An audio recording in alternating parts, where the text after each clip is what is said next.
Hi, Facebook family and friends. I'm T. Hatchett, and Oh, you what? yeah, I am so busy today, baby. What's your name? Do you know who you are? Well, we are the Hatchett Chronicles, and this is our new day and time. I sent out a blast, but for those of you who did not get it, we are changing our day and time to Mondays because of scheduling and because of other obligations. Um, how are you, Mr. Hatchett? I'm good. You're good. You think this new day and time gonna work out? We'll see. Okay. Okay. Well, let's get started. It's gonna be a juicy conversation. Ah, yes, people are coming on. Okay. I hope this new time and day works out for us because, as I said, we had to rearrange some things. We're getting busier and busier. That's a good thing, isn't it? Why? It's a good thing. Mm-mm. That means we're working. Got too much. Hmm. Well, I'm saying God bless. Mo, what's up, family? I'm saying it's a good thing that we're getting busy. Yeah, it's a good thing. So let's do our shots out and begin the show. You want to go first? Uh, Okay. Well, I'll go pardon me, first. y'all. Well, as you know, I have my book, The Power of God, that's for sale, $15, $3 shipping and handling. It's available now. I am writing Life After Bent Knees. Look out for that. I am also co-writing with my husband From My Rib. How I you don't gonna? know why I can't remember that title. Maybe because I didn't think of it. I don't know. It could be an eagle thing. I don't know. Anyway, From My Rib. We're kind of That's like better for you. What's better for you, Mo? this time, probably. Oh, word. Okay, word. That's what's up. Oh, great. I hope everybody else likes it too. Word. Um, From My Rib, we're actually got three more chapters to go, so it's very Yeah, we exciting. almost finished that book. Yeah, That's and then, crazy. then we're gonna do editing. I would say it will probably get published maybe the end of August. I think we'll shoot for the end of August. Mm. I am working. I have a chapter in an anthology, Corona. coronavirus. Y'all forgive me today because I just been, my internet was down yesterday, and so I'm just like trying to get everything done. But anyway, um, Yeah, from my rib. yeah, From My Rib, and so um, I have and my sister Valerie McAllister, who's also an author. She's heading up a book called Corona Chronicles, and it's 15 authors. I am one of those authors. We're looking for that to be out. I think like the second week in August. Or publish it. I think she said the second week in August. Mm-hmm. Maybe the end of August. I don't remember, but somewhere around that time. Look out for her books, the Book Club 1 and the Book Club 2, Cal's Return, and her web series, Women, Ladies of the Book Club. The web series is dope. Now, also, what I got going on is my artist is out and doing their thing. My major artist, Sabrina Johnston, she's been working me. She's been working me real hard. So I just put out two songs for her. One will be out on August 4th. It's called You Make Me Feel. Well, I gotta send you that too, Mo. And she actually did everything on it. It's under our record label, Untapped Talent Recordings. And like I said, it'll be out August 4th on your favorite streaming sites. So look out for that. She also has a song out which is just music. It is a dance song. It's very nice. It's called the Flute Song. The flute song that will be out Great. August 10th. So look out for that on your favorite streaming sites. And she's giving me some more. I mean, she's back in the game and she's putting out that music. So look out for Sabrina Johnston. She's my major artist, and we're putting out singles back to back to back. So look out for that. Del Royale. That I already told him, Mo. I already talked to him about it. We right there though. Del Royale is my R&B artist, and he has an old soul. Okay, let me tell you. Yeah, Del, nice. So he has a video out called Only One. You guys got to go on YouTube and look for it, or go get it from your favorite streaming site. Del Royale is putting out. His music. He's another one. Their work ethic is crazy, y'all. When they get going, they're out there going. I am in the process of building his website right now, and which will be published in the next couple of weeks. But my artist is moving, and I'm moving right along with them, and we're working. So that's what I got going on. Oh, and I'm still doing the businesses, small businesses. So if you need a small business, let me know. Yeah, only one. It's Del Royale. It's DEL space RO hyphen YALE. I'll put it in the comment. But he's got more than that song out, but that's the latest one. Yeah, Mo, he crazy. I got you, Mo. I'll say, I got you. I'll send it to you. Look for his name on YouTube and you'll see his songs. He's got a couple of them out there. I think he's got a whole EP. He got an EP out. But that's that one. Okay, so I'm finished, baby. You want to tell what you got going on? I don't have nothing going on. I ain't doing nothing. Let me tell you, my husband's DJing skills is okay. I've been blasting him like he had to give me a special CD, but I had it in my car, and let me tell you, because we got a Denali and that thing pumps. And I'd be jamming. I went to the store today. I'd be looking for reasons to go somewhere so I could jam. That's terrible. Because I told him if I had some gas and some air and somewhere to go, I wouldn't have came back home today. Because I was jamming off of the music. I got mad because I had to get out the car to go in the store. That's crazy. Well, I still Yes, he got them CDs. No doubt.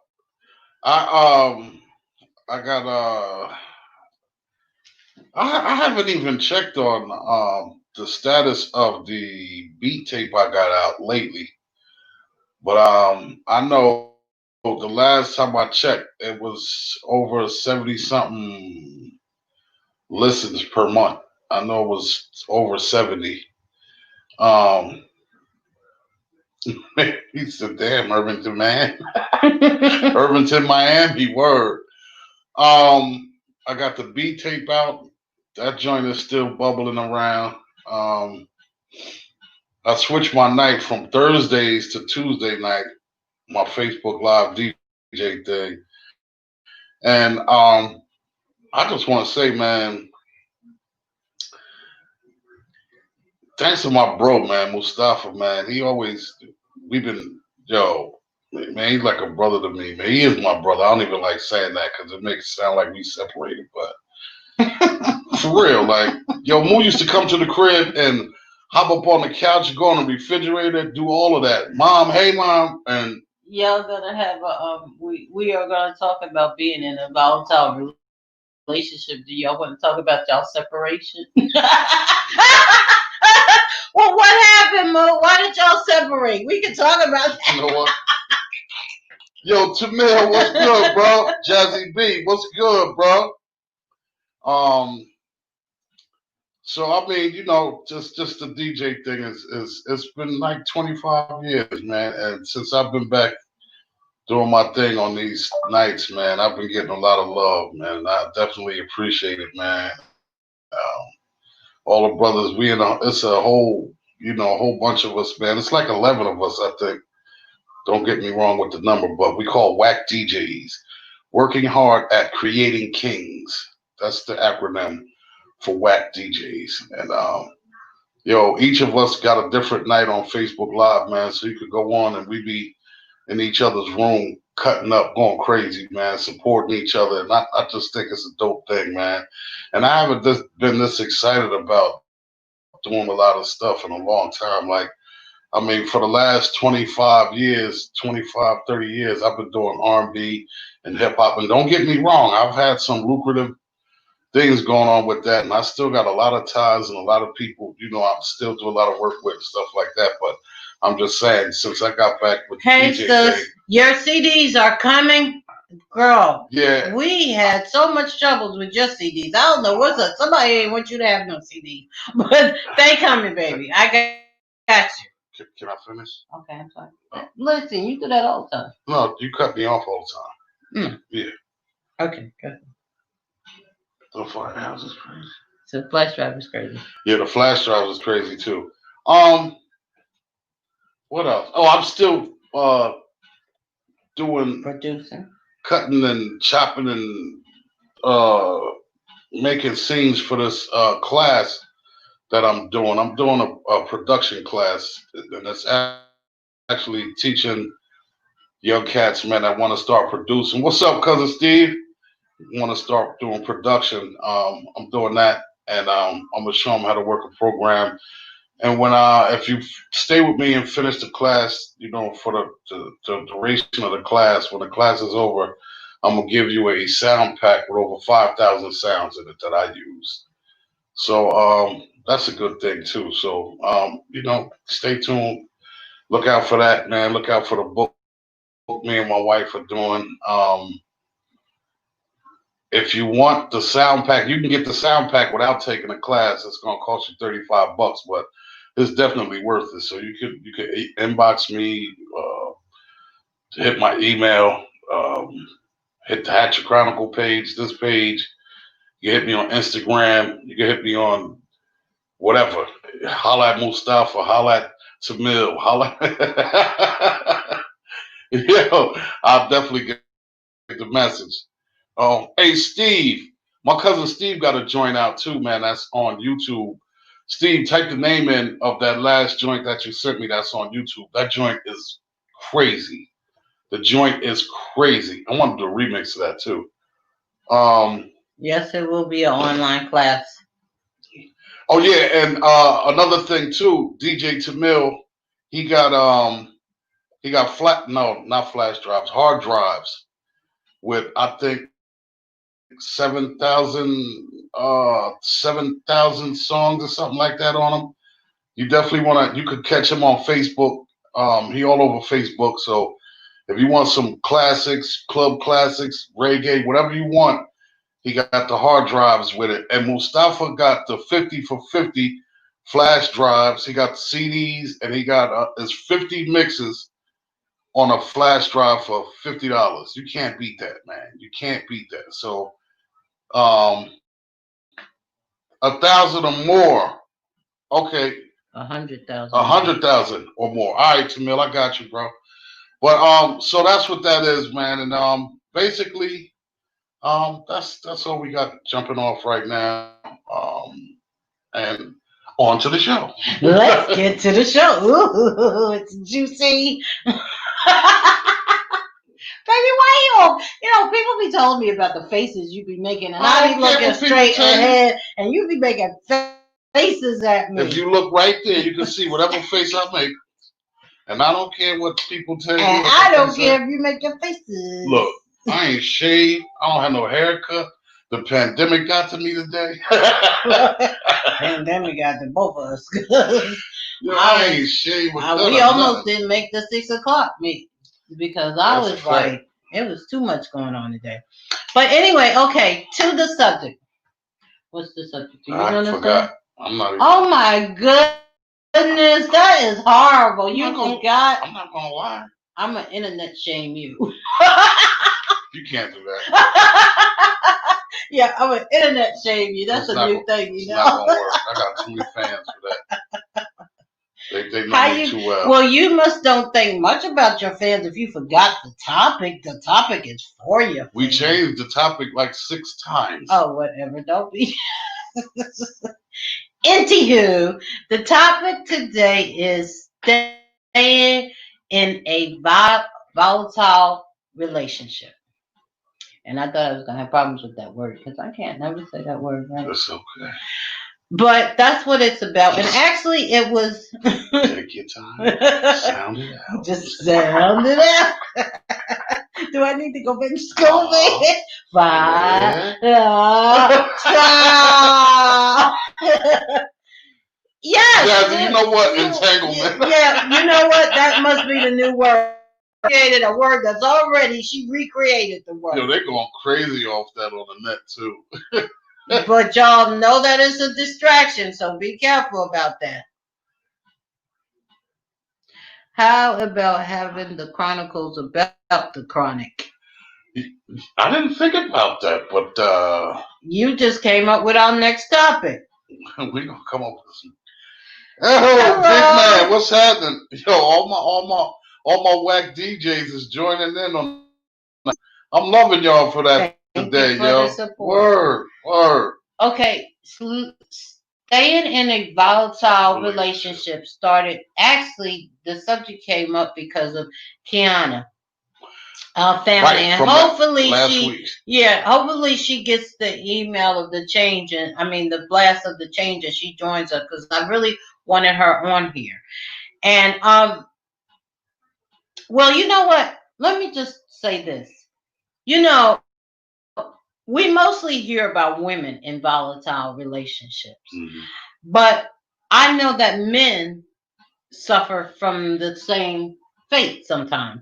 You know, one of the reasons why this is a husband-wife team is because so it won't be one-sided. You know, most of the time you have all women show or you have an all man show, but there's very few of us getting together and seeing both sides of it. And so that's one reason why I wanted to get one reason why I wanted to do the Hatchett Chronicles, because it's both our views. It gives you a perspective of both people, and then also too, it gives you a perspective of not just two people that are dating. It gives you a perspective of marriage and what marriage is.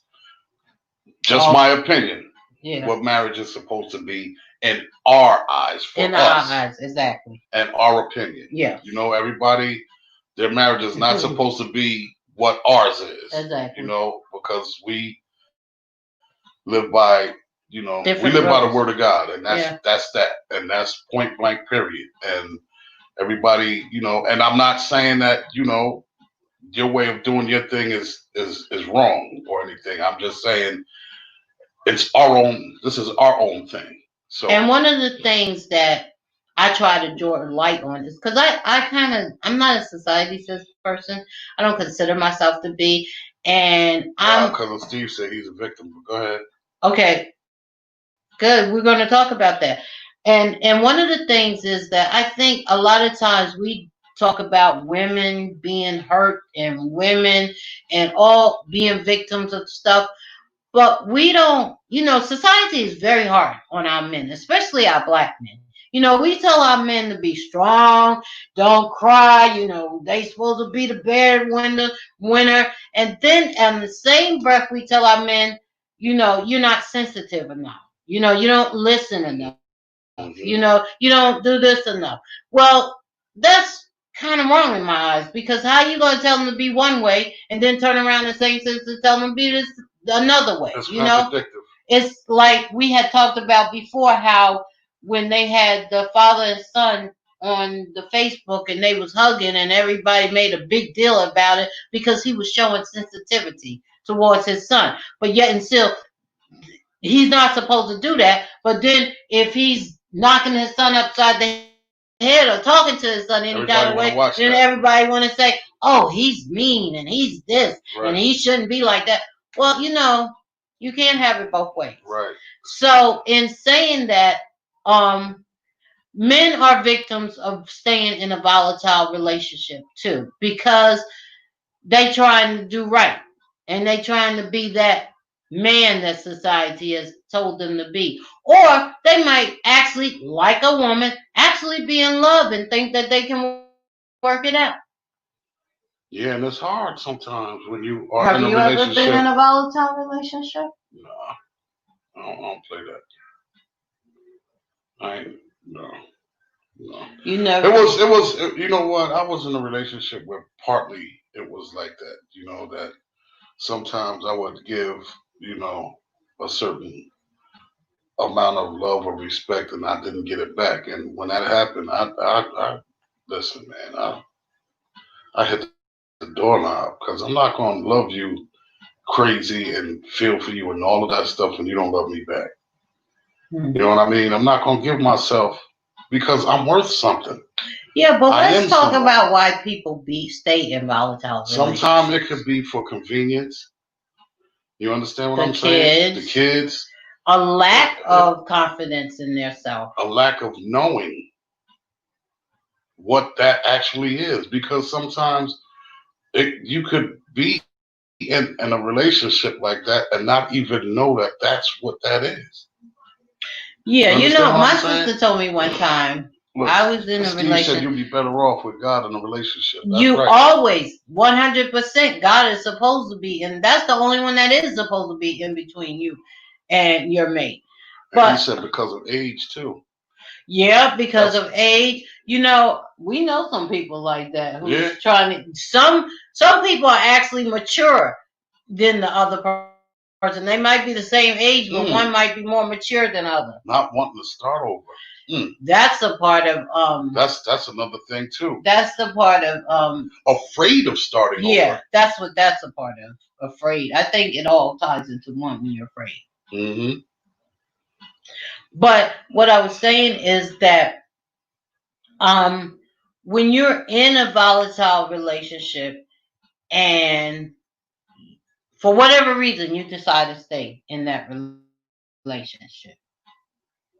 then you're not only hurting, like for instance, let's say it's for because of the kids, because for women that seems to be one of the top ones. They're staying because they got kids. Some men stay because of that too. Yeah, you're right. You are so right. Men do stay Men because of stay that, because and of the kids. but see, here's the thing with that. Whether you're a woman or a man, my opinion, if you're in a volatile relationship because of children, it's not ever going to work, and it's only going to get worse. And You're gonna rub it off on the the kids. kids are going to pick that up. And what do you think that they're going to do when they start getting older, or they're old enough to get into a relationship, and that's all they can remember? Well, it's gonna be. Let me tell you, I You know what came I'm from a saying? volatile relationship, and we had lots of kids. So let me tell you what happens, okay? Because it took me a while to learn.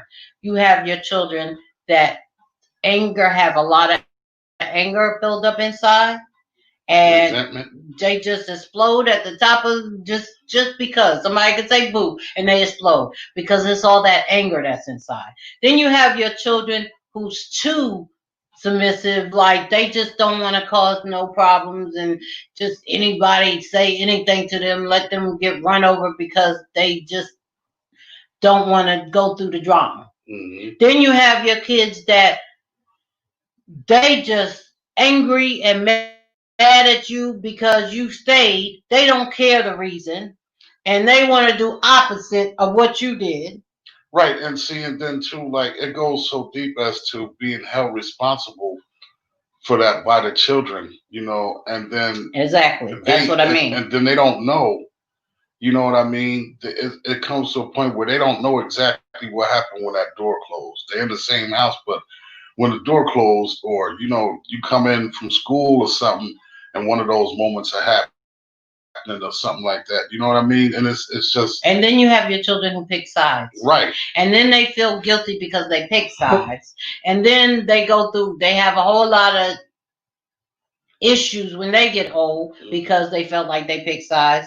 And then you have to mend that relationship. There is a whole lot of issues that come just from saying, thinking that you're doing the right thing by staying because of the kids?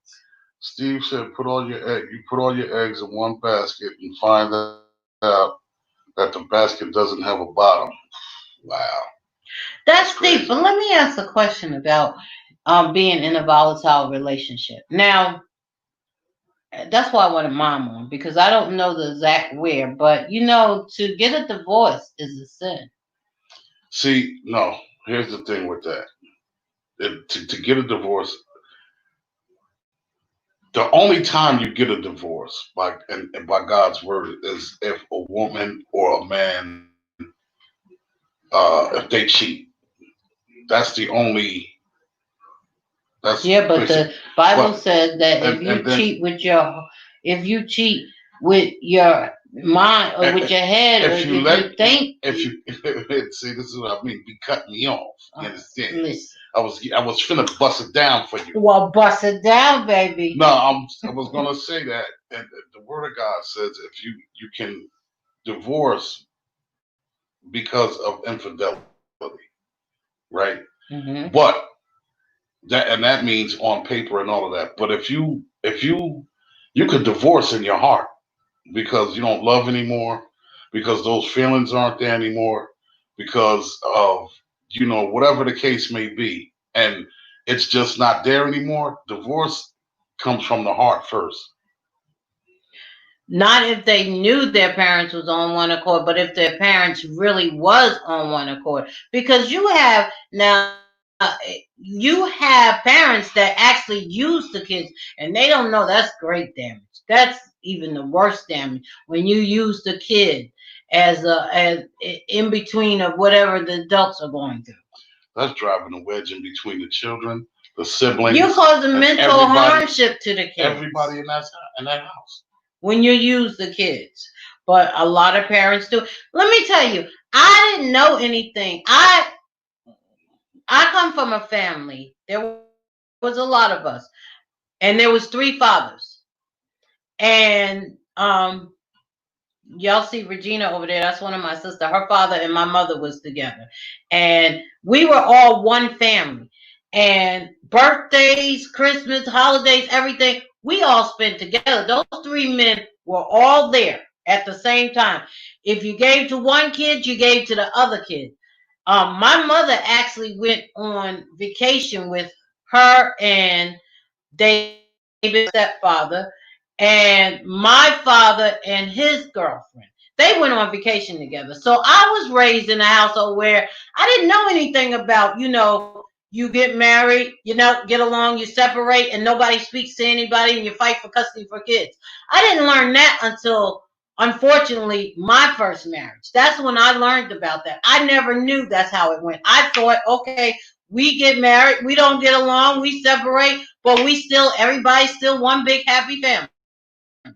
I did not know that that's not how the world works, because I wasn't raised to be separate, or this one ain't speaking to this one, and this one is my kid and I'm not going to take care of that kid. I wasn't raised with all that. My mother and father my father would call my mother 3 o'clock in the morning because he was drunk and he wanted to talk trash, and she laid right by her husband and they talked on the phone, and she got him home when he was driving drunk or whatever he was doing, and hung up, and there was no hostility. As a matter of fact, it was so much so that when my mother passed away, the three men was trying to make each other who should ride in the limousine. And they were all like, you should ride there. No, you should ride. Well, I think you should ride, and you should ride. And there was never no hostility against one another. Now, I'm told that's not the norm. But for me, it was the norm for me because that's how I grew up. So this other thing of where today's world, where you don't get along and you fight and argue and you put the kids in the middle and you sue for custody and all that, I don't know. It was new to me. I had to learn that, and I learned the hard way, and it cost me. Trust me, but you know, I wasn't used to that. As far as living in a volatile relationship, my question would be, to you was, how do you know? Let's say, how do you know to try to work it out and stay and try to change? Because sometimes, especially with women, they try to change. Oh, he'll change. And so how do you know to stay and try to fight for it? Or how do you know when it's actually a volatile relationship, or is something worth fighting for? That's my question. And I have that question for you guys because I see, like Steve, you said you was so. You can feel. And thank you. Yes, I was. I was blessed, is what I was. That was just my family. They grew up together, and it was just like that. And I was fortunate. I wish more people was like that. I wish I could have had that when I got married. You can tell when a relationship is like that because once you get into a relationship, you know how you are with someone, right? Mm-hmm. And if their actions are doing different from what their words say, Mm-hmm. that's one way. You can feel what's going on in the relationship. You don't actually have to see everything, but you know things because you've become intertwined with this person. You become entangled with this person because you slept together and all of these things. So when you are together, you can feel certain things in a relationship That that is worth fighting for. I mean, if you know what, to me, if it's worth fighting for, and you said, how do you know it's worth fighting Yeah, for? how do you know it's not just a volatile relationship that you need to get out, or it's a relationship, like for instance, You, y'all you said know what? age is one thing that can make a volatile relationship. That's true. But age can also be something that, like I said, suppose y'all are the same age, but you might be mature than a female, or the female might be mature than you. And so it's not so much that is volatile just maliciously. It's volatile because one is not mature enough. So is that something worth fighting for? Or is that something to say, I'm listen, pretty come sure see me when you're mature? if it's a mature thing that is keeping y'all from having a quote unquote great relationship, then I think there's a lot of miscommunication in there because what needs to happen is there needs to be a conversation somewhere, somehow, some way along the line to figure out what is actually the cause of what's going on, right? Because if you don't ever say anything, you'll never know. A closed mouth don't get fed. You know what I'm Okay, saying? suppose you So don't know how to talk because you're talking from somebody who's okay, but see, wait, mature wait, wait, and wait, got wait, it wait, wait, together. wait, wait. I'm saying sometimes, regardless of what you may think, not you, I'm generalizing. Regardless of what you think, there is some time in a relationship where you will know that things are not right. You have to ask yourself, is this what I want? Is this what I have to deal with? Do I really want to stay here with this? Is this right for me? Is it cool for me to try and make this up? Is it worth it to me? That is a question. Those are the questions that you need to ask yourself because if you're in that type of relationship, if you're the giver or receiver of the mistreating or the misconduct, you still have to ask those questions because at the end of the day, your happiness is worth theirs also. Your happiness is worth just as much as anybody else's happiness. You understand what I'm saying? You are worth it to make yourself happy. You are worth it to have happiness. And if you don't, and that person can't make you happy, then it's not a healthy relationship. Now, Steve says that depends on where your heart is or how much of your heart and emotions you're invested. I don't think that it matters. Let's say that you have invested 20 something years with somebody and you love this person, but they're abusive. Are you really, is that really worth fighting for your life? Because abuse is abuse. Or not Whether even, it's let's not mental, even go, physical, yeah, but let's not even go verbal. that far. Let's say they got some sort of, they're a cheater, but it's a disease, because there are people who Mm. have white liver, whatever they call it. They can't help themselves, okay? But they keep cheating on you. That's volatile because that's still hurting you. So, but you love this person. So what do? Do you stay and try to get them help and try to work it out? Or do you think, you know, I I can't. I have to go, and if you get it together, maybe we can come back. But I have to move on. I mean, where does that line I come mean, in? if you feel that you've had enough, or you talk and see if, I mean, if it's, if that's something that you really want your heart to work it out, and that's somebody you really want to be with, then you'll try whatever you can. You'll try conversation. You could try counseling. You could try, a different, different sorts of things to see what's Hey, up, Tim. family, to see what, well, will help you out in that manner. But at the same time, if you're coming to the conclusion, or you keep hitting the same wall and finding out that this is not, you know, it's not going anywhere, then there's some different steps you need to take. You need to think about your happiness at that point. You need to really think about what you want out of this relationship, because regardless of the fact, you have to make yourself happy. You can't make anyone else happy if you're not happy.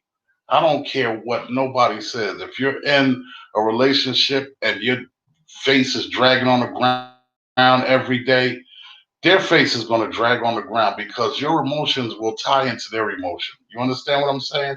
And if you're not happy, for them to even turn and look at you and, what's the matter with you? Why you? Because I'm not happy. Hey, Erica, what's You happening? have to be happy, content, and satisfied with yourself first. If you love yourself, there are simple things that you would not tolerate in a mate. That's true. That's the truth. That's true. But we have a lot of people out here who not only do not have confidence in themselves, but it's also how you're raised. You know, um, okay, well, let me just use me for example. I am, my first husband, our relationship was very volatile. And we were together for over 20 something years. And the last 3 years we married. What's up, my We had a sister? bunch of kids. And hey, Erica. And There's two Ericas. I know I'm talking about My the sister. Erica that I know. And when I left him, I was angry. I was hurt. He put me through a lot. But as I matured, I also had an understanding that he loved as much as he could. He did as much as he could. Now, no, I shouldn't have stayed that long. I stayed for the kids. That was wrong. Not good. But also I could, as I matured, I understood his side of it. He only knew what he was taught. A lot of times we talk about men. Men, a lot of times, don't have anybody to teach them how to be a man, or the way they learn how to be a man is the wrong way. So because of that, they learn by trial and error, which might not necessarily be right. And it's the same for women, because Mm-hmm. women sometimes don't. My mother passed away when I was 19. So by the time it was time for me to know how to be a wife and raise kids and do the right thing, I was taught by my first husband, because that's who was around at the time, because my mother had passed away. So I didn't have that. So you got two people who are wrong on both ends of things. Mm-hmm. So yes, we should not have been together, but there's also that understanding of why that person, the one that is being the Controller, or yeah, or that is being the abuser, why they are like they are, why are they abusing. So I feel like that if you feel, now I'm not by no means, I don't believe that if somebody is abusing you physically, even mentally, I don't think you should stay. Y'all might need to step away from each other, and if you want to come back at a later date when they get help, maybe so. But I'm saying that there's a point where you do need to try to work it out if you love that person. if it's worth it. If it's worth it. If it's worth it. If it's worth it. And you know what? Here's the thing. When you're with someone, you can see the good qualities in them, right? You see good, bad, or indifferent. And if it's something that you feel like in your heart you can deal with it, that it's not too much and it's not overbearing for you, then by all means. But what happens is if you're in that type of relationship and that starts to happen, what you need to do, like I said before, is step back and ask yourself, okay, I thought that I could deal with this, but it's getting to be a little too much for me. So what you need to do is have communication. You have to have some type of communication. You need to sit down and discuss what's going on. And a lot of times, and it didn't work. And if you tried that and it didn't work, then what you have to do is cut ties and move. You can't just stay there, because not only physically being abused, but emotionally being abused, verbally being abused. You understand what I'm saying? And mental and verbal abuse are worse than physical, because you get a black eye after a couple months or whatever, a couple weeks, the black eye heal up and you'll never be able to tell. But some that things that people that you say takes a long time to go. Sometimes and trust me, it'll take a lifetime for you to forget yes, what someone said to you. Yes, it does. And then emotionally, it's damaging, because what happens is you carry that luggage into another relationship. You know what I'm saying? Or if you don't, then you sit. A thing has so much power over you. You sit and you don't get into another relationship for fear of being treated the same way that you were in your last. And what happens is the love and the great person that you are, another person will never get a chance to experience the love and the beautiful part of who you are. They'll never experience you being able to give that to them, because you've backed up and you got this wall put up now, and it's unfair. It's unfair. It's not a good way to live. Little scars, because I talked about this before. Hold on, Erica Joy said what? Everyone has flaws, but some things, situations are deal breakers. Communication is the key to all relationships. That's right. Being in that type of relationship for a long period of time causes people to be accustomed, and then they get confused thinking that it's love when it's not. That's what I was getting ready to address. That's exactly right. Here's the thing. Sometimes you can abuse yourself because you stay in a relationship because you think that's where you want to be, because it started out like you loved them and they loved you. And it becomes a comfortability where you don't want to move because you're comfortable. You've been with that person so long, it might not even be, it's almost like roommates. I had the same roommate forever. Right. It is unfair. You're right. And I don't want to change roommates. We know each other. As wrong as it is, I'm going to stay with it. But that's abusing yourself, because you go on and you go on and you go on, and it's little abuse. Like, for instance, I talked about this before. My husband think I make the greatest pancakes ever. Now, every time I make pancakes, I have flashbacks. And I don't know, I've said that to him before, but I don't know if he understands how those... I get it. Because I get it. Those pancakes, my first husband taught me how to make those pancakes, but it was what I went through to learn. We went through a 3-hour knockdown, breaking dishes fight, and then after everything was said and done, he nicely showed me what the heat was, how to make the pancakes. Okay. But it was just the abuse from before. So when I'm making pancakes, even though I've been out of that relationship, been married and divorced again, and with someone who I consider to be my soulmate, who I'm supposed to be with, when I'm making pancakes, I have to stir them a certain amount of time. because it's something in me that's like, if you don't stir them a certain amount of time, you're gonna be in trouble. Like a runaway slave. Okay, so with that being said, right? Here's the thing about that, and I understand you totally, and I'm with you 1,000,000,000%, right? But see, my thing is even though that was traumatic for you, right? Me, on the other hand, of being who I am, and you're my wife now, and I'm gonna do everything in my power before it's time for me to hit that dirt to make you happy and to keep you happy, right? Mm-hmm. So my thing is when I ask you for pancakes, and I already know because you explained this to me, right? But I try to show you the beauty in when I ask you for that because I'm so appreciative of everything you do for me. And it's a Right? two-way sword, baby. Right, and I understand that, but I'm just saying I try to show you the beauty in your pancakes. You do. You understand what I'm saying? And I know that might sound, funny to some people, or it may sound, oh, they tripping, talk about but it's deep and it's serious. And I try to show you that no matter what, I am appreciative of if you blink your eyes at me, I appreciate that.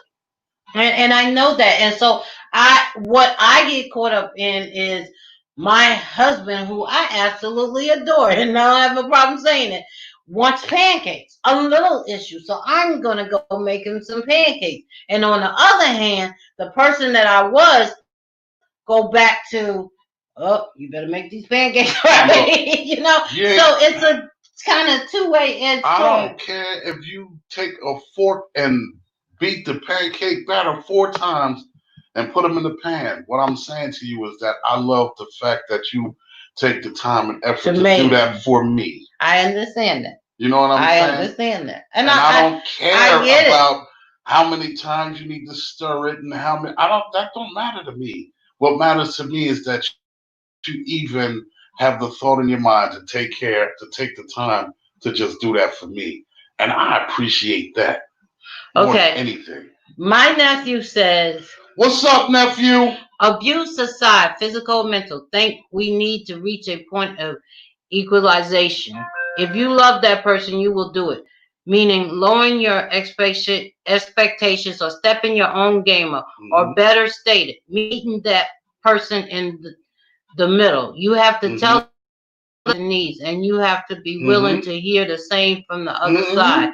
And you both need to be willing to adjust. We have to learn each other to be better for the relationship. And once all the cards are on. That's right. Okay, let me just say this. Speak on it, Nephew. Okay, that's right. That is very intelligent, and he is on point. But guess what? This is my nephew. That was my brother's, rest in peace, my brother Hussein's son. And I'm saying this personally. He didn't learn that from his father. Okay? He did not learn that from his father. Because his father was hardcore. But you know what? But here's the thing. Whether he learned that from him or not, trial and error, it turned him into the great man that he is right now. But that's what I'm saying about the difference in the race.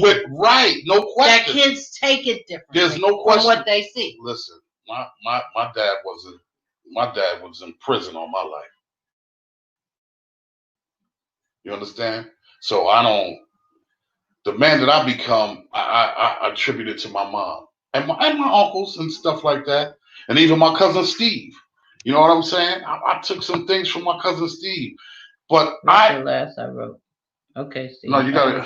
No. When you were raised with a lack of love, one tends to go beyond for love through fire that most won't. Yeah, you're right. You know what? You're right, but that's just it. Whereas, like I said, my nephew didn't learn that from his father. But he had love from his mother's side, from his father's sisters, and his father's mother. So there are some people that don't get that at all. And then that's a whole nother story. Look, Erica, sis. Yeah, a lot of people are scared to start over.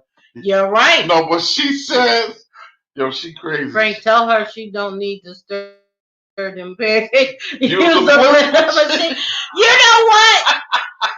I got a bad luck with blender. Erica, let me tell you, girl, every time I get a blender, it breaks or go bad. I don't know what the deal is, but I have bad luck with blenders. Even making a cake, I got to do it with my hand because I done had, no lie, since I've been with him, I think I done had about 5 blenders. I took one from my sister and never gave it back to her. I only asked to borrow it, never came back to her. I didn't tell her it went bad. I don't know what happened. What happened to the one I bought her? Listen. Me and blenders don't get along, Erica. So that's why I got to stir like a slave, girl. And Erica Joy. First of all, just let me say this. Erica Joy, I thank you so much for tuning in. I really do thank you. It's a blessing, and I appreciate you. I met her today through Kilo, my man Kilo. That I've been knowing Kilo for 32 years actually. Kilo had put a post up today, and we all had conversation in the post. And I told her because his question of the day was, "What each day when you get up, what do you do to make yourself feel good?" And my thing, I said, pray. Wow. And I was just reading some of the comments in there, and Erica said that she loves to listen to club music real loud in her car and sing her favorite song. So I told her, I invited her. I said on Tuesday nights I have a live DJ show, so come check it out. And that's how we started conversation. Well, welcome Erica to Mondays at 6 p.m. What did she say? And she said, LOL, the pancake scenario. It's real though. That was a traumatic situation for you. It sounds like Frank completely understands you. That's awesome. And he does. You know, Clay, what's happening, brother? Hey, Clay. And that is one of the reasons why, you know, we do this show and that it's called the Hatchett Chronicles, because a lot of people have never argued since we've been together. And we've been not married one for 3 years. Time have we don't argue. Matter of fact, I will try to start things with him because sometimes it gets a little boring sometimes. So I'll try to poke with him, and he just, you know, he ignores me. I'll put my headphones on and start listening to music. Yeah, he ignores me until she get ready to act right. Oh, I gotta act right. Yeah, I'm gonna get some act right. Get you some act right. But yeah. So, and that's another reason. Going back to the pancake scenario, that I try to make the pancakes right because he deserves it. Really does. So that's why I do what I do. Erica said that's sweet. Erica said that's right, brother. Hey, Sharif. He said, yo, what's up, fam? Erica says, well, buy the frozen pancakes. Frank don't like them, Erica. Look, she busy trying to get...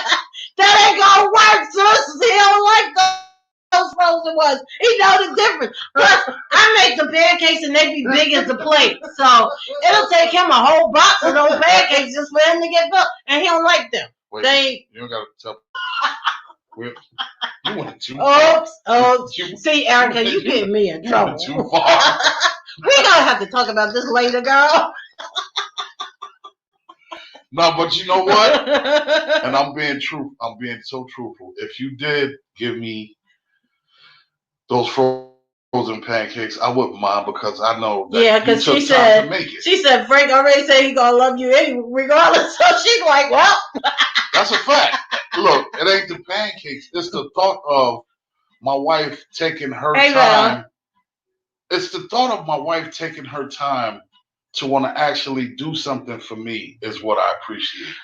Really? It's not the fact that, you know, whether the pancakes come from Britain or whatever. And I know the traumatic experience she had with the pancakes, but my thing is I try to let her know that it's the time that she takes out of her day to think about me enough to make me pancakes. That's what I appreciate. Yeah. And I know that. And that's what I know.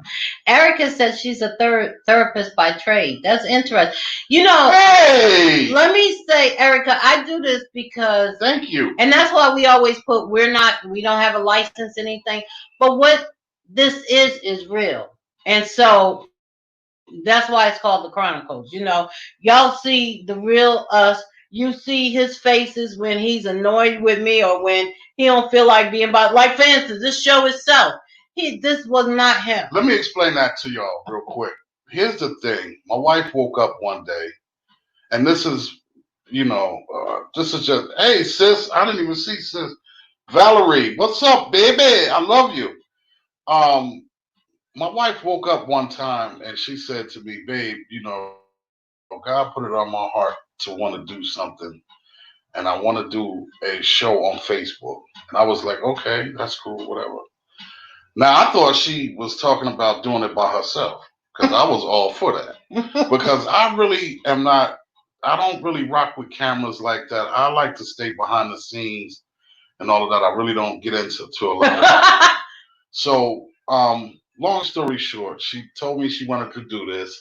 And me as a husband doing my part in our marriage, even though I don't like being on camera and being on screen and all of that, I told her that I would do it. And I'll follow through with my word on this because if it makes her happy, then an hour out of each day for me to compromise and do something that I don't like just to make my wife happy and to keep her satisfied, that ain't nothing to me. It's cool. I'll take an hour out of my day and give to her because one day I might not have time to give to her. I mean, not saying it, you know what I mean? Not saying it like that, but what I need to do is show you in every possible way that I can Respect that and I love communication. you, that I respect you, that I definitely appreciate every moment of the day that I spend with you, and that I fall in love with you every day. Respect and That's it. it told me. Oh All my right, come on, goodness. come on, come on. Okay. Starting to get Look, too mushy and all that. nephew said it's comical how these words come into our vocab in inside meaning. Yesterday it was entanglement. Today it's pancake. Yeah. Look. Wait, Erica said, wait a minute. I love you Erica both. Joy said, Wait, the y'all feed going too moving too fast. fast. So your relationship to the love. Sis said, I love you both so much. I'm coming to make both of y'all some cake. Oh, thank you. Yes. Come on, girl. Yes. Come on. With the sofito, man. Yes. Erica said, that's right, brother. And Erica Joy said, oh, I know me. Anyway, so getting back to volatile relationships. Here's my opinion on that. As he said, it's about communication and respect. Yo, He's such a butterful pancake. Yeah, he is. We gonna fight. That's why I sabotage your mixtape. My thing on if you have communication from the start, and like I said, just my opinion, I don't believe it will be work, but I don't. Hey, Kia. Hey, Kia. I don't believe it will be volatile if y'all are on the right page from the start. Mm-hmm. And being on the right page means that sitting down and having that conversation before you even ever start. That's why. And being able to see eye to eye with one another on things and have to know that, I'm sorry for cutting you off, but I just had to say this. You have to know when to. See, Val, he cut me off this time. And I'm allowed to do that. So, no, but I'm just saying. Well, I'm not finished yet. So what I'm saying is, no, you have to know when to compromise, what to compromise for, what you'll allow, what you won't allow. And, when you get into a relationship, it's a bunch of questions that it's okay to ask. It's fine for you to ask those questions of, did you buy that hair? Or did you rent it? Or is that really yours? Or, do you chew on your nails when you get mad? Have you killed anyone? Do you have life insurance? Is that your car? Is it in your brother's name? What are you doing with that? With that thing in your shovel? Why you got that shovel in the back of your car? Have you I like gardening. I do gardening. Oh, really? And what do you use for fertilizer? I just want to know. Well, since we're being honest, I got a couple holes in the trunk too. Garden holes. Holes. I make that clear because what kind of holes are you talking about? And why they in your trunk? They're dirty tools. me it's a family show. So it's very important to have those conversations. Yes, but if you are already in it, Lydia, what's up, fam? What's going on with you? If you are already in a volatile relationship, it's time to make some choices. How much do you love yourself? You know what? I'm glad you said that, because that is the key thing to being in a volatile relationship. You understand what I'm saying? Kathy Fontaine. You know. You know what, Eric? Shetty Williams. Shetty Williams. You need to know you have to know how much you're worth. And you have to respect your own worth. Exactly. And know your worth. And know what you'll deal with. And know what you won't deal with. And know what you won't put up with and what you can take. Right? Because you're only fooling yourself if you say, well, man, and you know what? This is shallow, but it's the truth, right? I know a couple brothers, I ain't saying no names or nothing, but they were in these type of relationships, right? And only because they had a woman that physically was gorgeous, right? And didn't want to leave because she was so looked good. She was eye candy on his own. Right. And there are women who choose men like that too. That's the truth. But see, here's the thing. Just because it's beautiful on the outside, that means the inside was a wreck. It might be crappy. Right? So with the inside, thank you, baby. Erica. With her inside was a wreck. And I used to tell my man all the time, look, bro. Hey, Justin, we love you. What's up, Justin? What's up, nephew? I would tell my man all the time, like, bro, listen, I understand where you are with that and all of that. She's cute and all of that stuff, but yo, you sitting in the house in misery. There will be times we'd want to link up and go to the studio, and I call him like, yo, you want me to scoop you? Are you driving or what? What's up? But we get ready to shoot out. We would all get together and meet up somewhere, and then we would all go to the studio from there. You know what? And forget you and your brother. What happened? She's about to say, can you stop intro?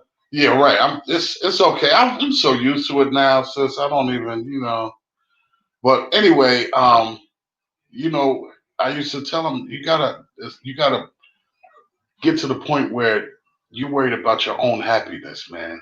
Because if you don't, then it's just volatile all the way around, and you're gonna lose. You're gonna lose, and then it doesn't make it any better on the person that is not being that's not reciprocating what you're giving. It doesn't. It actually kind of makes them worse, in my own opinion.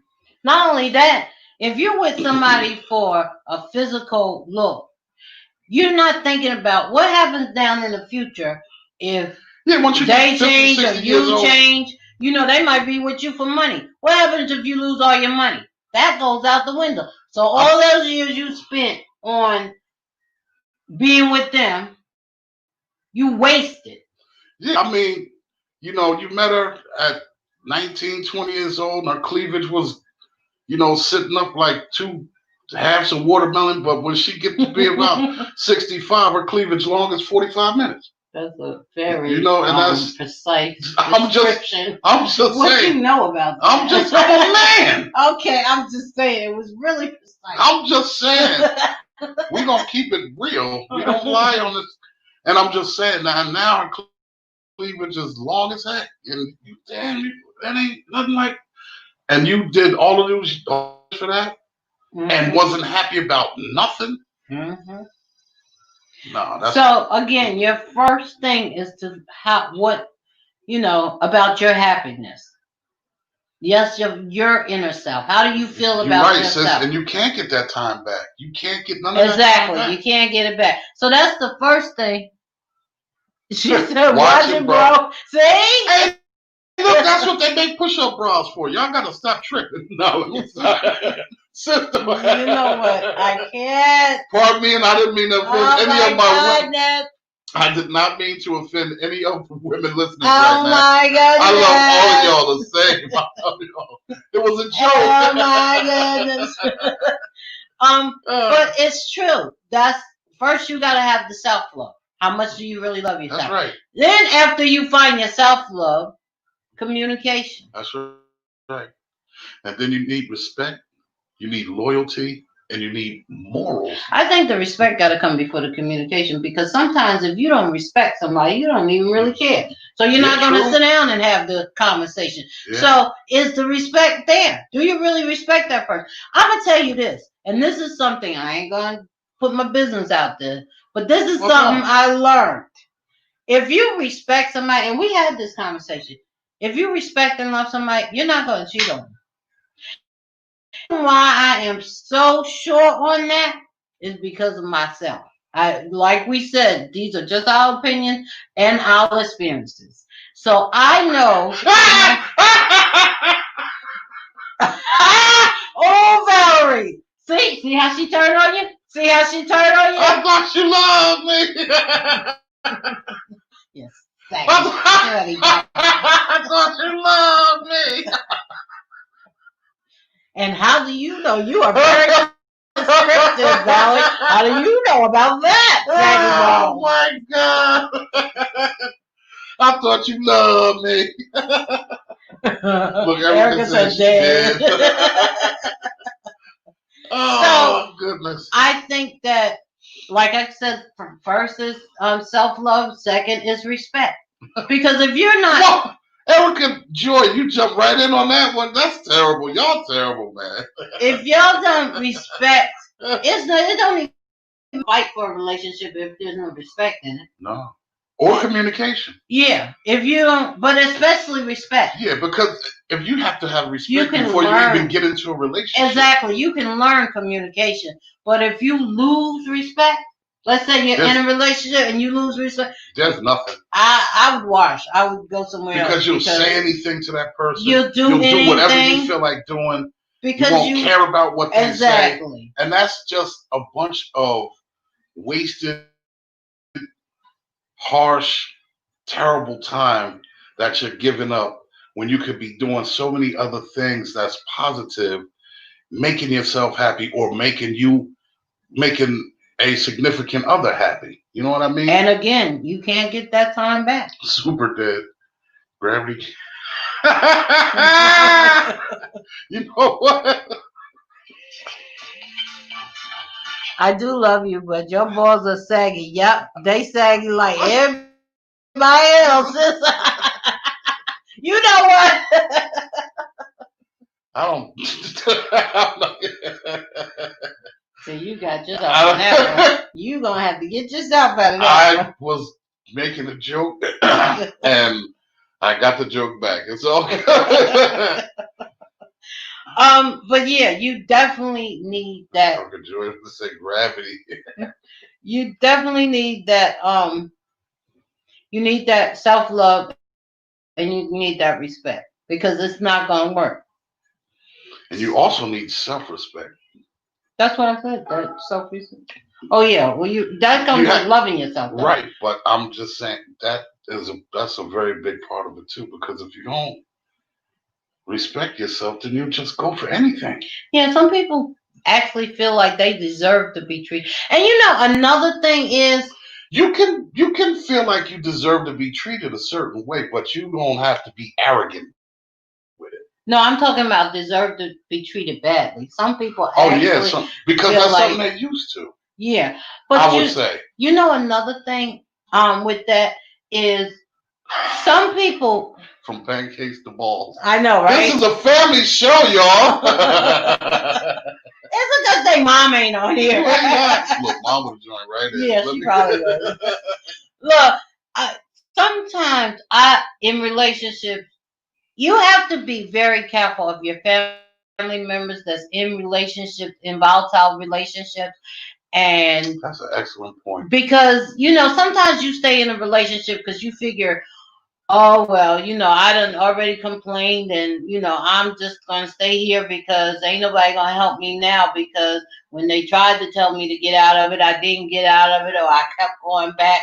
so I might as well just stay in it, because this is all I got right now. Or on the flip side of that, it could be, and this is because you don't keep your business in your own house.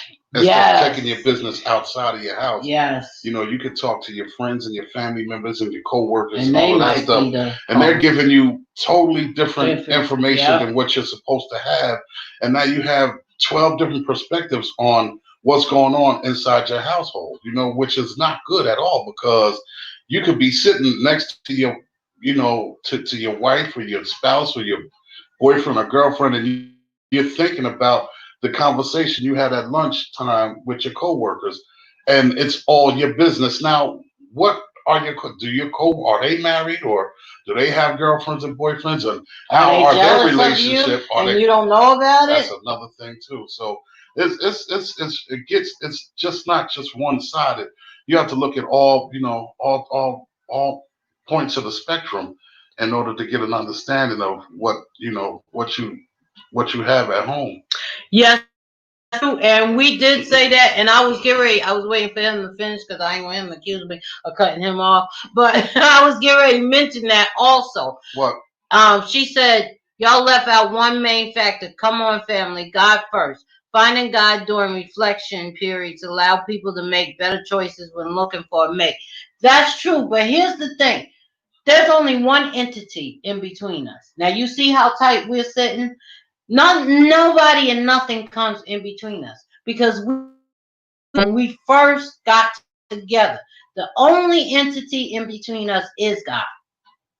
Mm-hmm. My husband has invited God into the bedroom with us. You daggone right. That's because that's another thing that I didn't mention this time. Most people who know us by now, has been following Hatchett Chronicles, know that we were celibate before we got married, and we actually lived together for the 4 months before we got married, and we were celibate, and it was very hard on us. It was hard on me too. But Well, one thing about right. being yeah, no, I thought about that family show. Yeah, But one thing the reason why I'm very strong for celibacy is because then there is none of that fake emotions that you go through, because sometimes the physical can take over everything else and make you think that you can deal with whatever the relationship is because that physical is so good. But when you're dealing with somebody where there's no physical involved and it's just the one-on-one in the purest form, you have no other choice to see either it's a relationship and it's worth it and y'all gonna be together, or step aside or move around or whatever they say.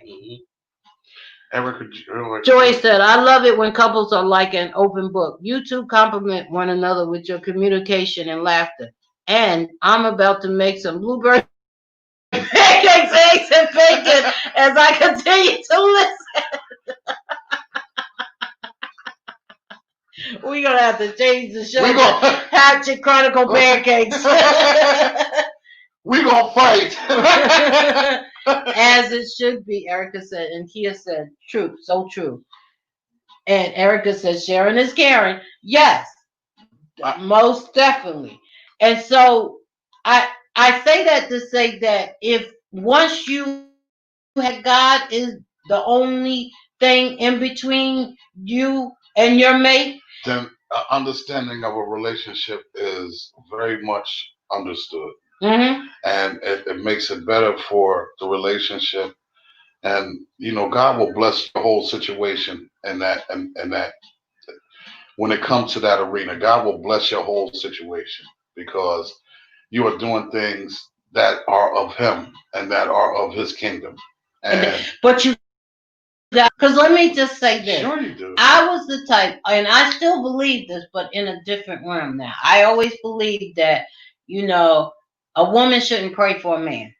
Woman shouldn't pray for a man. And I still believe that. Because the Bible says when a man finds a wife, he finds a good thing. So that means that I'm not supposed to be looking for him. He's supposed to be looking for me. However, we all from North New Jersey. Well, we all from Jersey. Yeah. But I lived in North years. We lived in Hillside for a million years, but then we moved around. Right. But my family's from Plainfield, not Knoxville. Y'all are a great example of the three chord love. Exactly. You know, like I can't. TJ. TD Jakes. Yeah. T. D. D. J. Right. Just sound That Just sound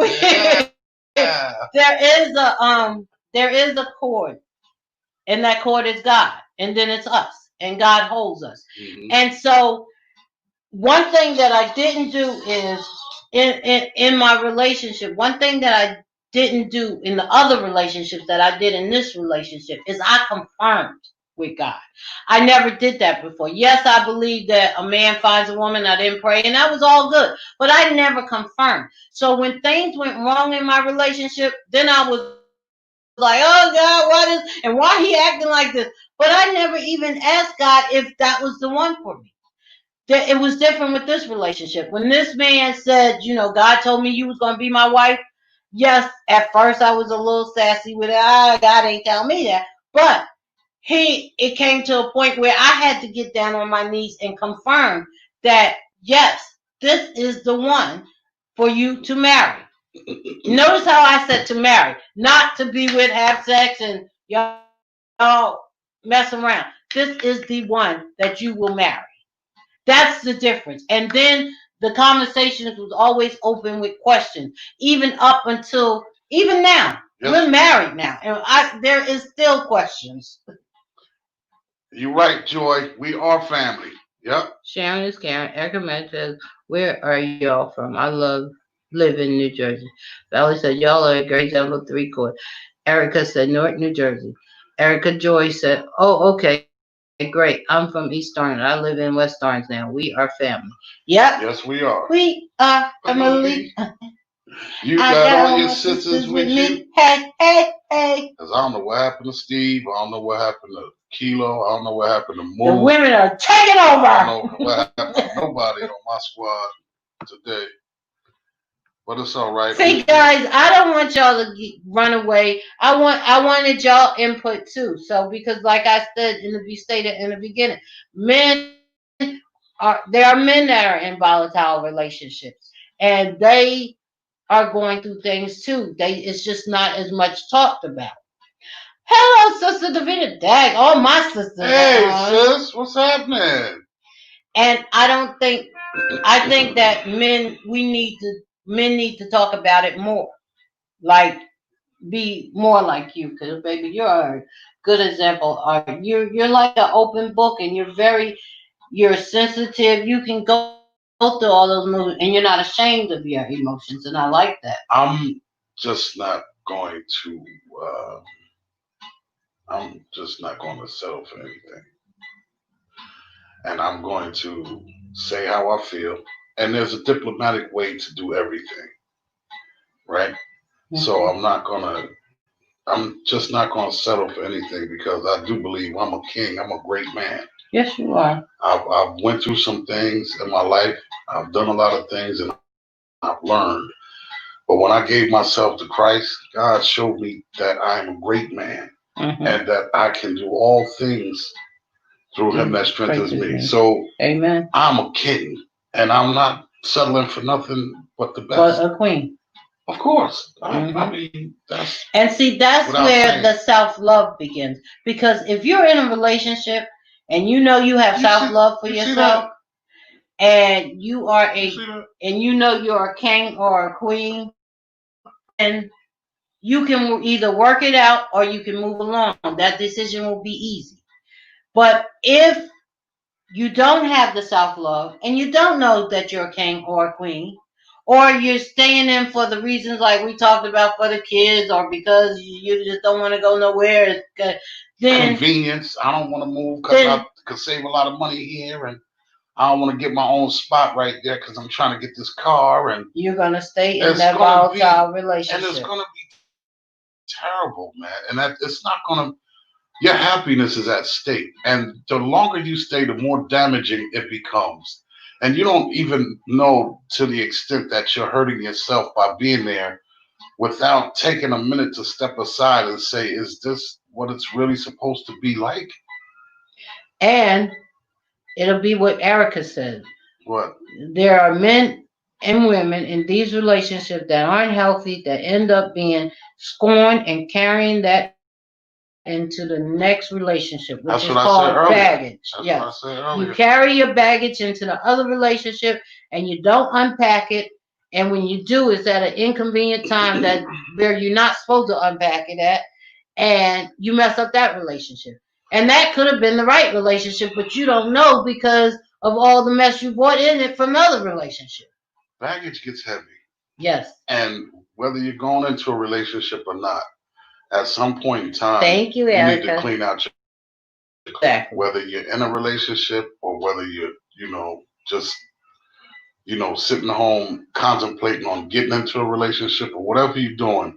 But at some point in time, you need to clean your closet out. And once you clean your closet out, you'll feel that there's a burden being lifted. And there are some things that you just need to let go of, because as long as you give that thing power, you'll be a slave to it, and it will keep you bound. It'll keep you bound up, and it's just not good. So it's good to, every once in a while, just say, you know what, I'm gonna do some spring cleaning, and just let some things go, man. Let some things go that don't mean anything to you, that don't mean you any good, that don't mean you any self happiness. Just let those things go, because it's not doing anything but taking up positive energy. It's just sitting in a negative energy, and as long as a negative ball builds, it gets to be, Hey, that's Selena's hey, sister.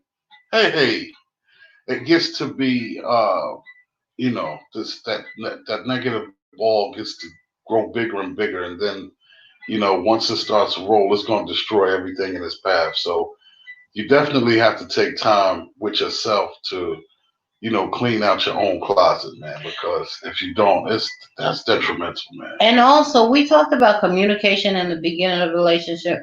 Don't mistake that for somebody who somebody agrees with everything you say as that's the right person. Because check it out. That's a yes, man.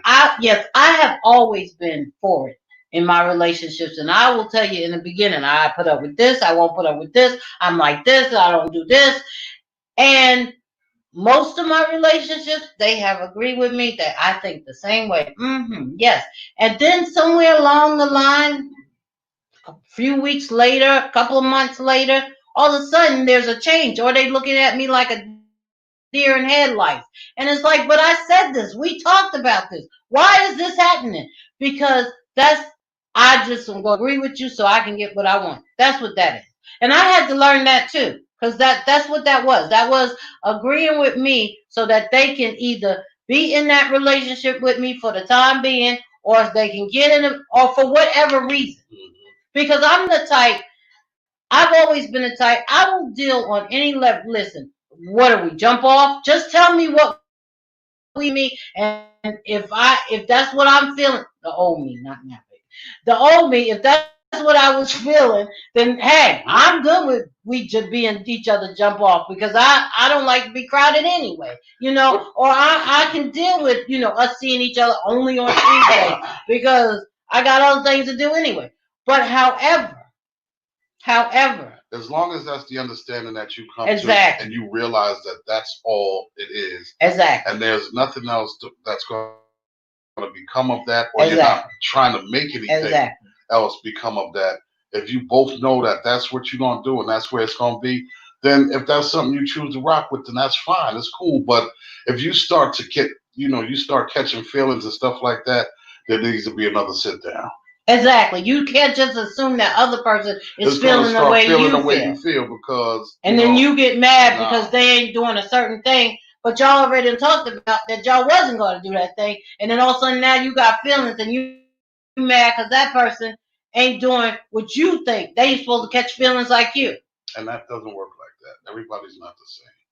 Which is why in the beginning, the first thing is the self-love. Second thing is the respect for yourself and respect for that other person, so that you can ask the question.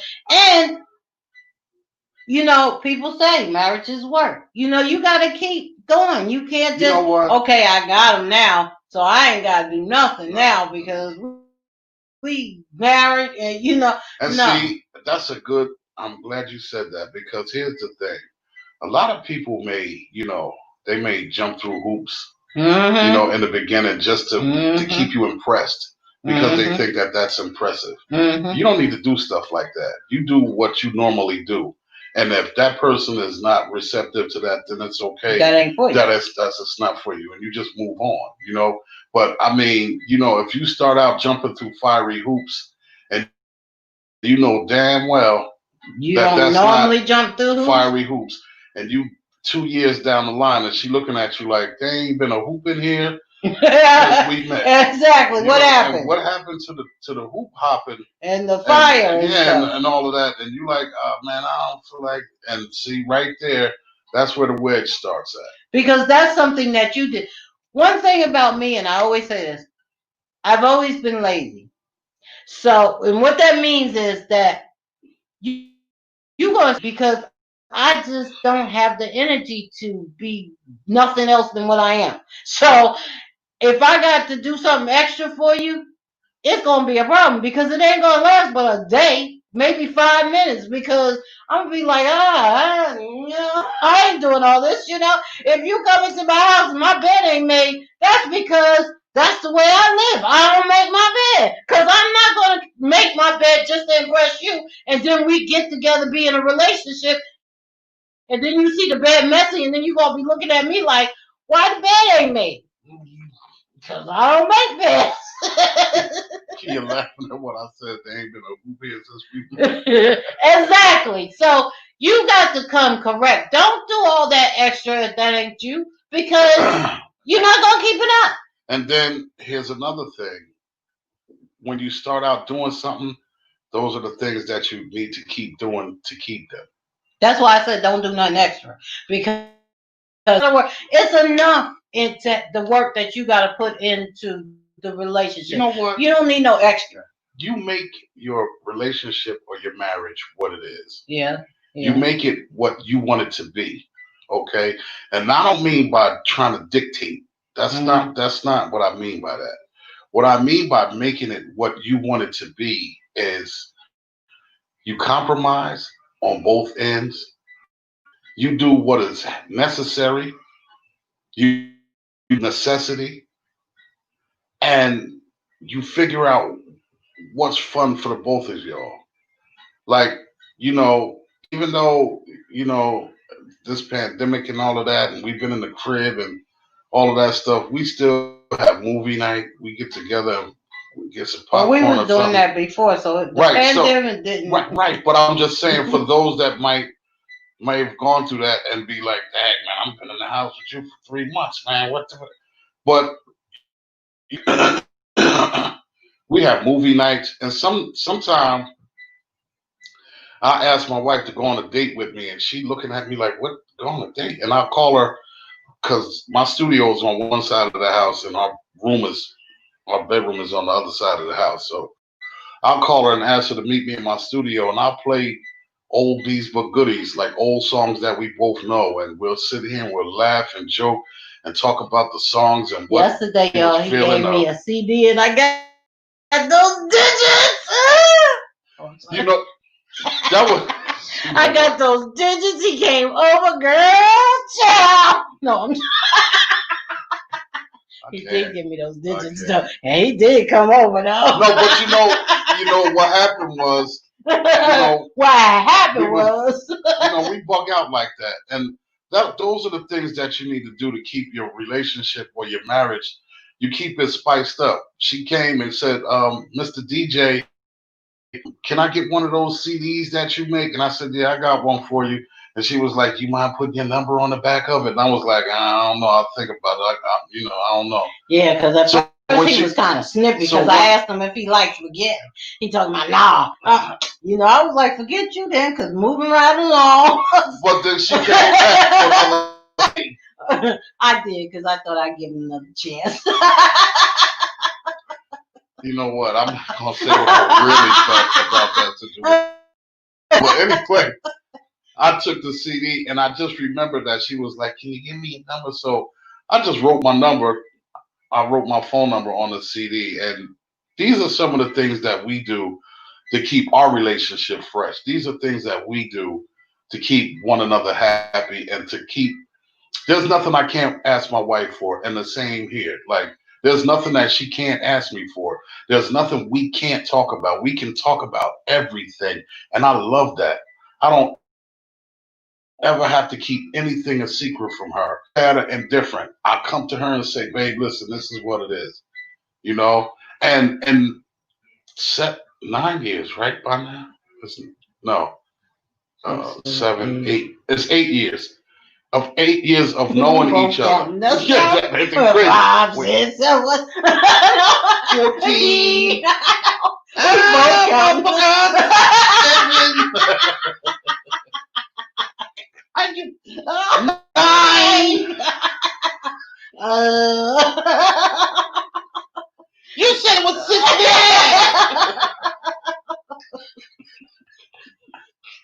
I forgot what I was saying. You crazy. Oh, I got it. Before I lose it again. It's 8 years and we've never had an argument. 8 years. I raised my voice at my wife one time hurt my when we feelings. first moved into our house. But you know what? The thing was we was both so aggravated, and I was aggravated because of moving and all the stuff that was I going was on. ready for divorce. And it was 900 degrees in here. It was, it was just, a point in time. And I was asleep. And you know that was the truth. Don't even try it.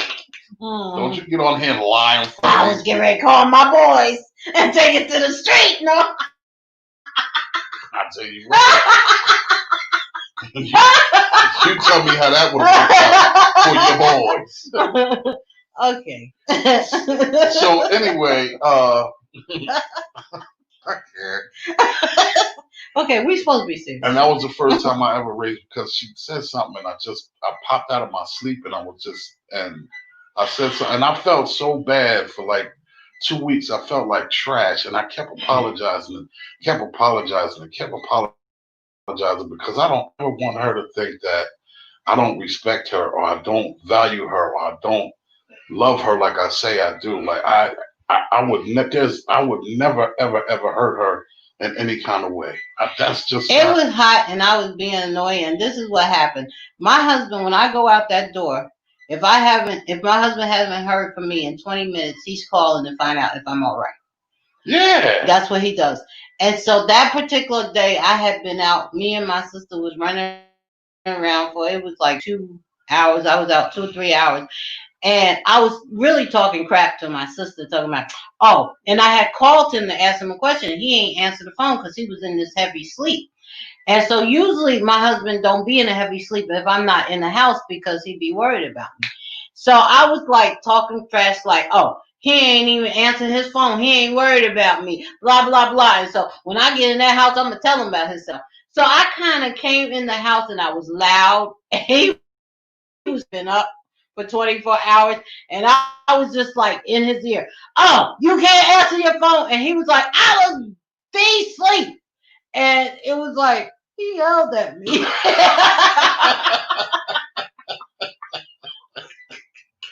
I felt bad about And that. so that was, I guess that was that we consider that That was was what it our was. spat. That was it. That was our And spat, 9 years, y'all. y'all. 9 years. It may not be very exciting to y'all, but But boy, it was it something was, for us. yeah.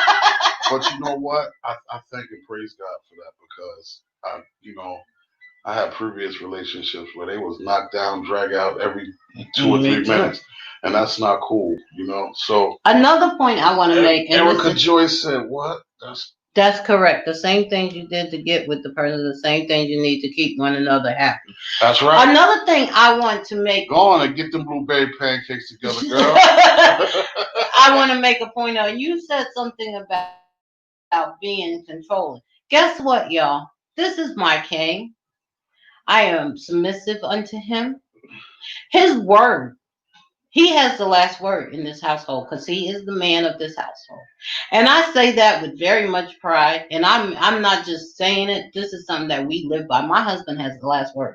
If my husband, if I come along and I say, I'm going to open the windows, and he said no, the windows don't be open today. The windows don't be open today because that he's the king. He's the head of this household. Now, the reason why I'm saying that is this, because he is a man of God. And I can follow him because I know he is a man of God.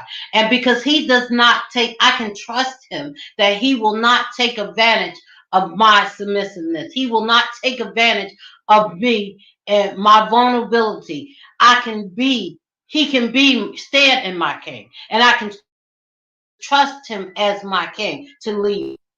Because number one, like I said, he is a man of God. And number two, I know he won't take advantage of that. When a woman gives you that which you give me, it will behoove a man to take that for granted, right? And Yep, Erica. Yep, she said I learned don't mess with Sandy kids when they sleep. Ain't they grumpy when they sleep? I'm like, Dad, who are you? They are. hey, sis, don't do that. Don't. They are. They are very. They turn into different people. You be like, oh, especially when they tired.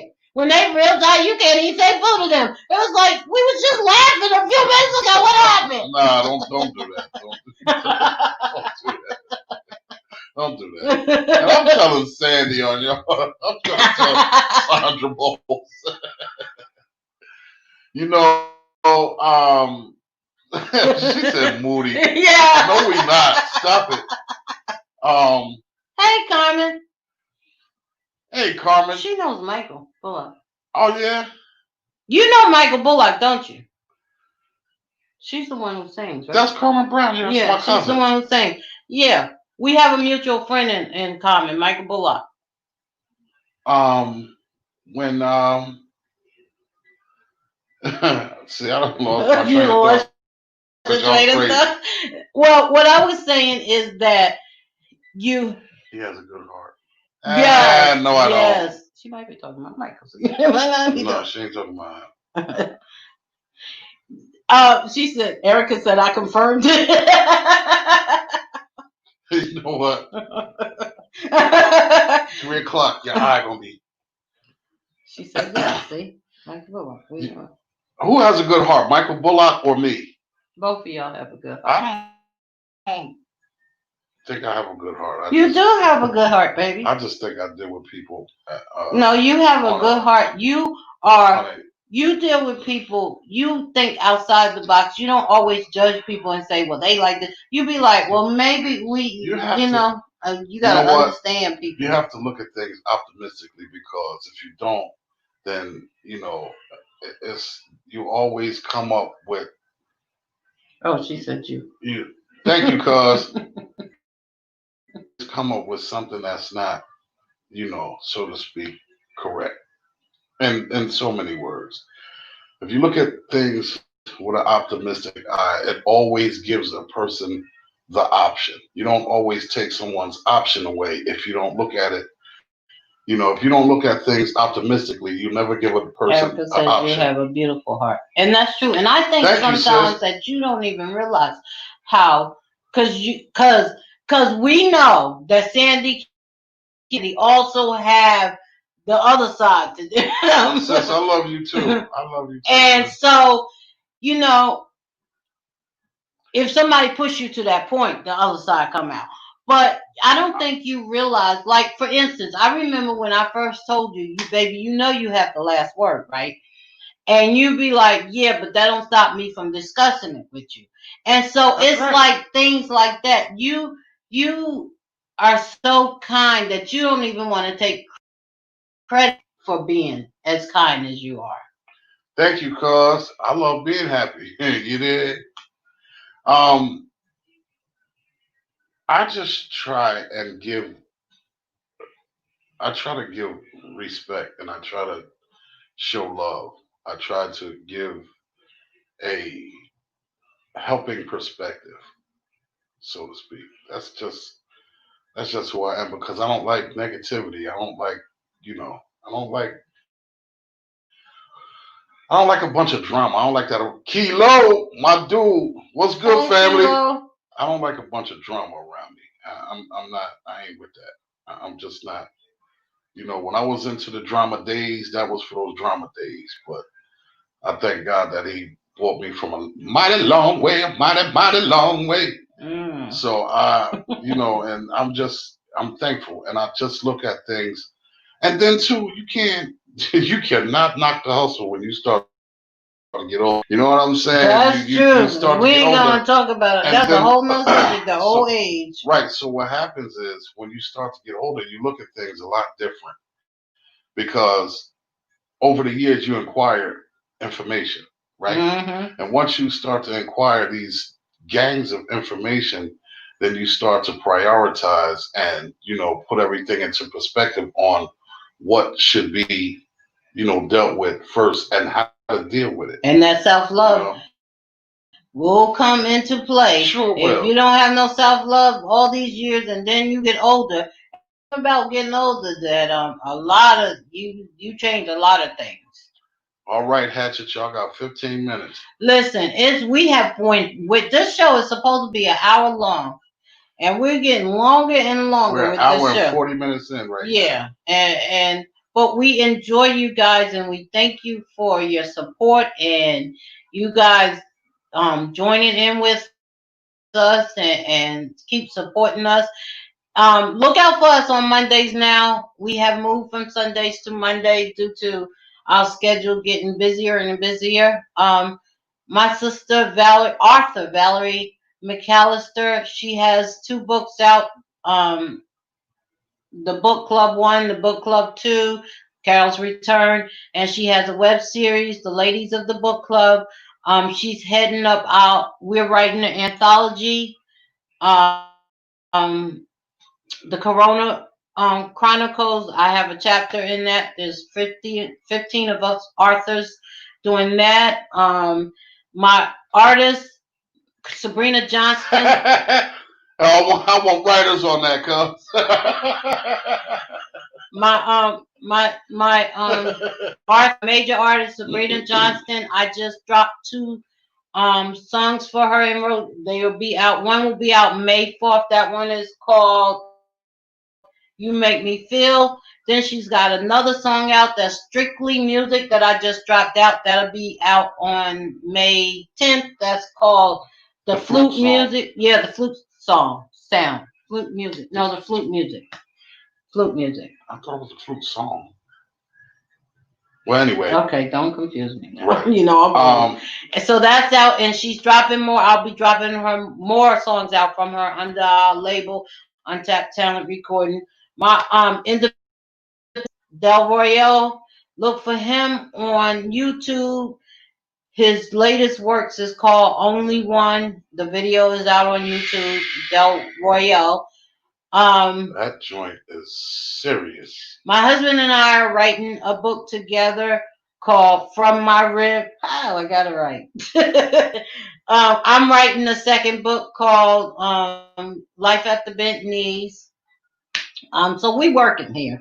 I'm helping small businesses get up and running. So anybody who wants to start a small business and don't know where to begin, don't know how to get the EIN number, whatever, look me up.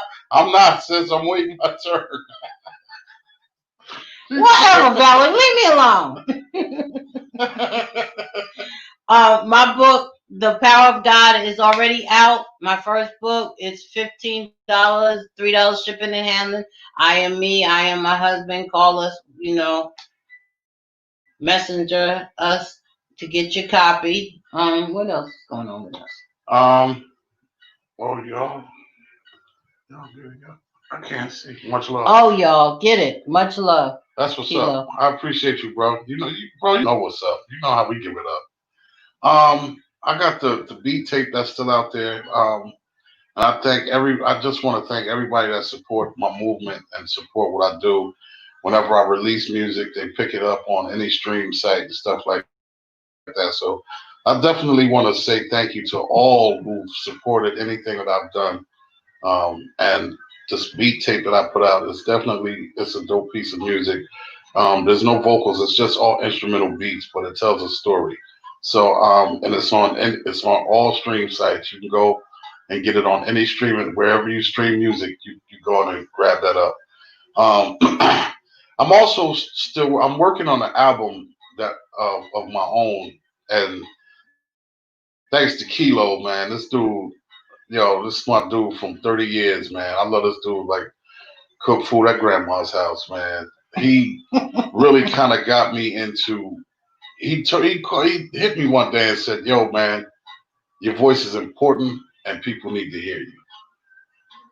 Because we had got into a conversation about him still rapping and me still rapping, and us getting older and stuff like that, and our kids rap now and this and that and the third. And so I'm putting together a compilation. The compilation is an album, and I call it "The Life and Times of Frank Bates," which is me. And it's songs that I've done through the years that I've done features with, artists, and I've done all the music to these songs and stuff like that. So y'all can look out for that too. I'm definitely going to keep y'all posted on what's going on because I'll be putting that out pretty soon. But that's a piece of music that I think that you guys would love to hear because a lot of you, maybe you do, maybe you don't know that, I know that I produce music, but I don't know if y'all know that I rap too. But my pen is crazy when I want it to be. I don't rap because I can. I don't do it because I don't want to do it. But aside from that, I got a meeting at 9. I have that, and then I have the class, the production class that I'm going to be doing. It's an entry class for producers or that want to young men that want to get into production. That's what I should say. And it's a beginner's class, and I'll be teaching that. Men and women. Yeah, that's men, women. If Children. you want to learn how to produce, I'm going to be doing a class, and I'm going to put that up. And the thing with that is if you do the duration of the class, when the class is over, I'm going to be giving away a, a sound pack with over 5,000 sounds in it. And a lot of the sounds that are in the sound pack, I use them too. So it's not like I'm just giving y'all some frivolous stuff. Um, I have that going on. And then I switched my night, you guys, from Thursday night to Tuesday night. So now I'm doing my Facebook Live DJ thing on Tuesday nights from 8 to 9.